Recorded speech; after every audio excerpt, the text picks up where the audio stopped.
Rick. Hi Nigel, you alright? Yeah, I'm not too bad. Looking forward to this? Yeah, of course I'm looking forward to seeing what your answers are going to be for these Olympic questions. Yeah, no, looking forward to it. Yeah, it should be interesting. So the first question is, Super Saturday is the best day in British sport. Why do you so strongly agree with that? Well, I think it's not just the fact they got the 3 gold medals with Jess Ennis, Mo Farah, Greg Rutherford, who's the long jumper. I think they also got the 3 gold medals with the 2 in rowing, the women's team pursuit as well. So 6 gold medals, and it was in London. And I think it's just an iconic day, which in 100 years people are going to remember Super Saturday. I mean, the fact it's called Super Saturday has got its own name. I don't think there's many other British sporting moments that have its own kind of name like that. So I think it's just an iconic moment, and those 90 minutes with, you know, in the athletic stadium with 80,000 fans screaming, I think it was just fantastic. And I think that is probably the best British sporting moment ever. So I don't think, you know, that the athletics alone, I think, makes it the best, and the other 3 goals just tops it off really. So I don't see how anything can beat it.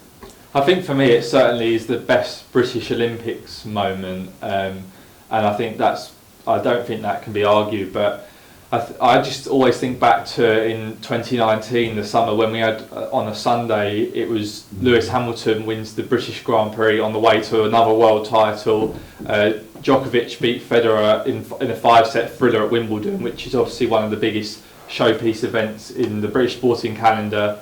And then you also had England win the Cricket World Cup in one of the, arguably the greatest game of cricket. Yeah, one of the greatest games of cricket, with where, you know, the ball hit Stokes' bat and went off for 4. Like, no one could have predicted that.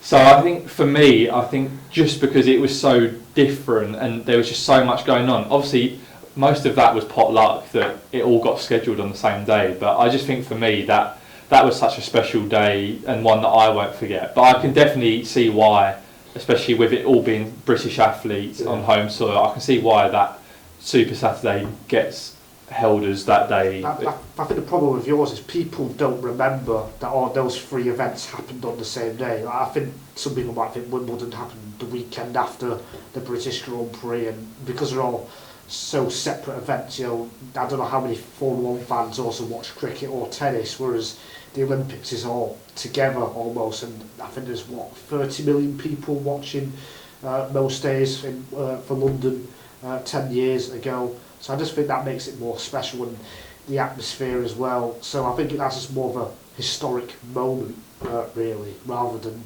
3 very different sports combined, you know, just happen to be taking place on the same day. But yeah, so I think I don't see how anything ever will top that really. So, yeah, no, I'm happy to concede that one. I don't mind conceding that one. Move that then. Yeah, I'll edge it more this way.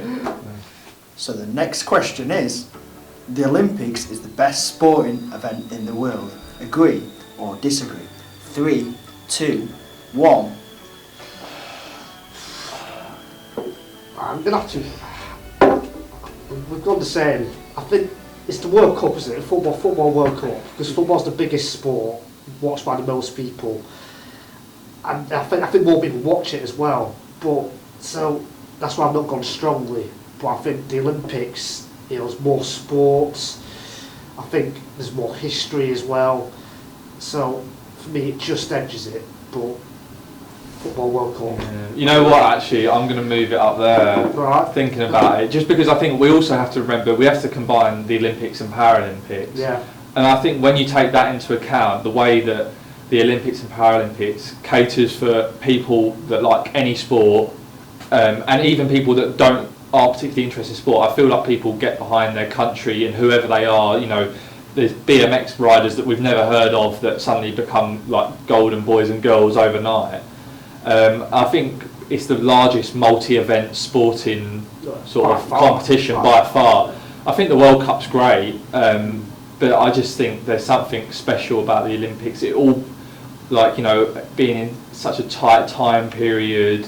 I think more's made out, and I think being on it's on all day, every day when it's on. I know the World Cups are generally fairly regular like that, but I think for me the Olympics, just the variety of sports, the different nationalities that are coming together, you know, I think, you know, they have World Cup opening ceremonies and closing ceremonies, but no one watches them, like no one cares, whereas in the Olympics it's one of the biggest things. Like London is arguably one of the most memorable bits of London, is the opening and closing ceremony. Yeah, that was the most watched part actually, and you know, bigger than anything else that happened, you know, Super Saturday or, you know, cycling and whatever. I think the opening ceremony, in fact, I think it's one of the most watched programmes ever. Yeah, so, I think it's the spectacle overall of the Olympics, I think, is just so iconic, and I think that trumps it over the World Cup for me.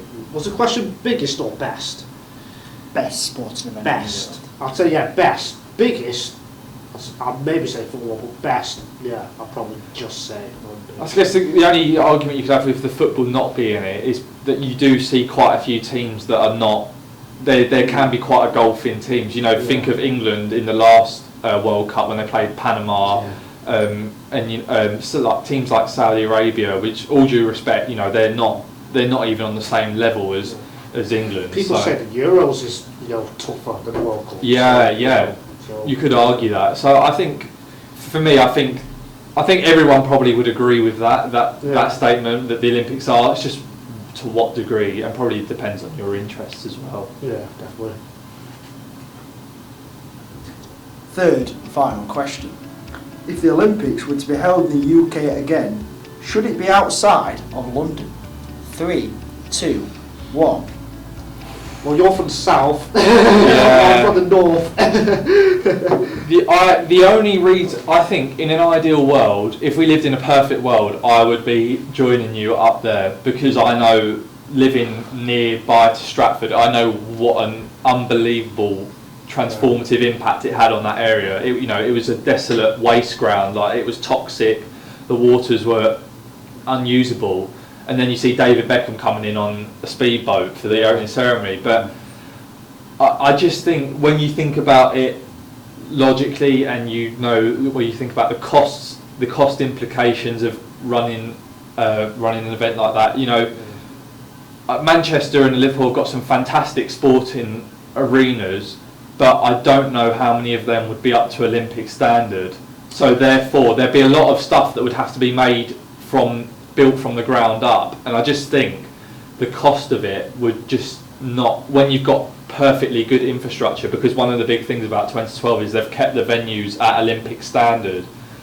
So I think just the cost of it would would make it difficult. But I do think in an ideal world it would be it would be perfect and more fair to take it up north across the country. But on the cost, do you not think the last few Olympics, I mean, especially the Winter Olympics, the last 3 Winter Olympics and Summer Olympics, they've all been in Asia, you know, doesn't have much history. They've had to build a lot of man-made venues, and billions have been spent, and billions are spent on the Olympics anyway, you know, even Rio and stuff like that. So is the cost really that important of a factor, is it?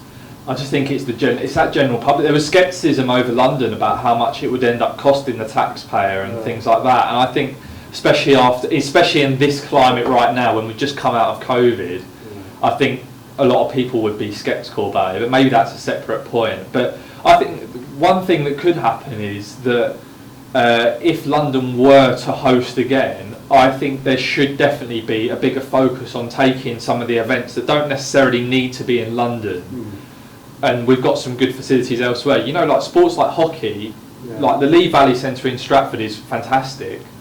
But I personally don't know, but there must be fantastic hockey venues in Manchester, Liverpool, Leicester. Like, I think there definitely could be scope to take more events other than just football, which is what they did during 2012, take it across the country more, because you think the impact that it would have just generally, and you think of how united the country was for London 2012, imagine what it'd be like if they started to spread the events so people have got stuff on their doorstep.